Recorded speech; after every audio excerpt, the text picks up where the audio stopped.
When you think of Chinese food, what's the first thing that pops into your head? Is it maybe a white takeout box filled with General Tso's chicken? Or maybe some beef and broccoli? Well, the truth is, what most Chinese families eat for dinner, night after night, is a whole nother story. So today, we're going to pull back the curtain and discover the real taste of home in China.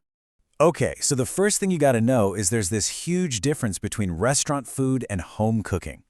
Restaurants, that's all about the showpieces, the elaborate, complex dishes cooked with those super high-heat woks. It's theater. But home cooking, that's about nourishment. It's about simplicity, using fresh, seasonal ingredients to create a feeling of comfort. It's the food that builds families, not just an impressive menu.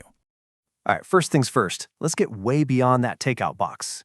Now, what's really cool is that there's a specific term for this everyday food, jia changsha. It literally translates to home frequent dishes. And this idea is the key to everything. See, it's not a single style of cooking. It's a whole category of meals, the simple, comforting dishes that are the bedrock of daily life. It's really less about a specific recipe and more about a feeling, that incredible taste of home. So what's the actual logic behind a Chinese meal? How is it all put together? Well, it all comes down to a core principle called the fan-si binary. Think of it as the architecture of a meal. Fan is your grain, so rice, noodles, or maybe steamed buns. This is your energy, the stable foundation. And then you have si. These are the vegetable and meat dishes. But here's the crucial part. The si aren't really the main event. They're meant to be the flavorful companions, almost like a condiment, designed to be eaten with the grain. It all comes back to balance. And here you can see exactly how it all comes together on the dinner table. You've got your fan, like a bowl of steamed rice for everyone. You've got a few kai dishes in the middle to share, maybe some stir-fried vegetables, some braised pork, and, this is super important, you have tang, which is soup. Now, the soup isn't an appetizer like we might think of it. It's an essential part of the meal itself, adding moisture and just completing that perfect sense of harmony. And this structure is so fundamental that there are actually little formulas for it. For a small family, a standard meal is 2 dishes and 1 soup. For a bigger family, it might be 4 dishes and 1 soup. It just perfectly shows that the goal isn't extravagance. It's about having a complete, balanced meal that's just right for the family. All right, so we've talked about the theory, but what are people actually cooking? What does the daily repertoire in a home kitchen really look like? So first off, let's just bust a huge myth right now. While stir-frying is definitely part of the picture, it's far from the only thing happening. Home cooks rely on a whole range of simpler, often healthier methods. Steaming is huge.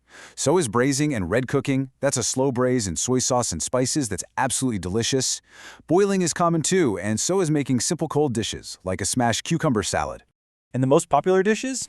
They might really surprise you. Forget about those super complex banquet dishes. I love this quote from a user on Reddit's Chinese food forum. Egg-fried tomato and stir-fried potato slivers are unarguably the top 2 dishes in China. And you know what? They're right. These dishes are so simple, so quick to make, and just universally loved. So a typical weeknight menu is going to be full of dishes just like that. You might have some seasonal greens just stir-fried with a little bit of garlic, a simple steamed fish with ginger and scallions, or maybe a comforting steamed egg custard with some minced pork. This is the food people grow up with. This is the real comfort food of China. Okay, let's zoom out a bit, because we can't talk about Chinese home cooking as if it's one single thing. It's really a vast map of family flavors. The biggest, most basic divide you'll find is between the North and the South. And really, it all boils down to what grows there. The North is wheat country, so the grain, is all about noodles, buns, and dumplings. The flavors are saltier, heartier to match that colder climate. But the South is rice country, so steamed rice is king, and the flavors tend to be lighter, fresher, and better suited for warmer weather. Now, you've probably heard of the 8 great cuisines, right? Sichuan, Cantonese, and all the rest.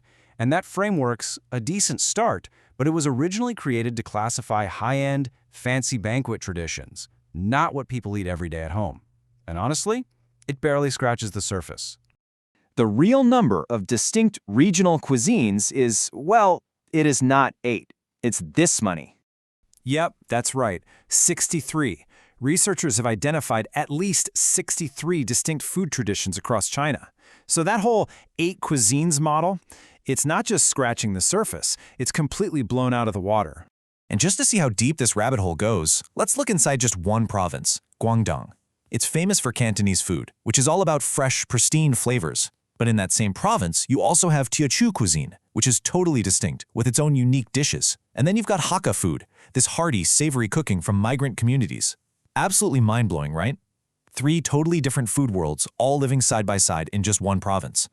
So, after all that, let's bring it all together. What really is the essence of the taste of home? Well, first, it's about balance, and that's achieved through that genius franchise structure. Second, it's about freshness. The tradition of shopping daily for whatever is in season is so important. Third, it's simplicity, that focus on nourishing, easy-to-make jiaqingcai. And finally, and this is the big one, it's about family. Food is what brings everyone to the table together. There's this quote that just says it all. Chinese not only enjoy eating, but believe eating good food can bring harmony and closeness to the family and relationships. The meal is so much more than just fuel. It's a daily ritual that strengthens the most important bonds in life. So, the taste of home in China isn't just one flavor. It's 63 or more.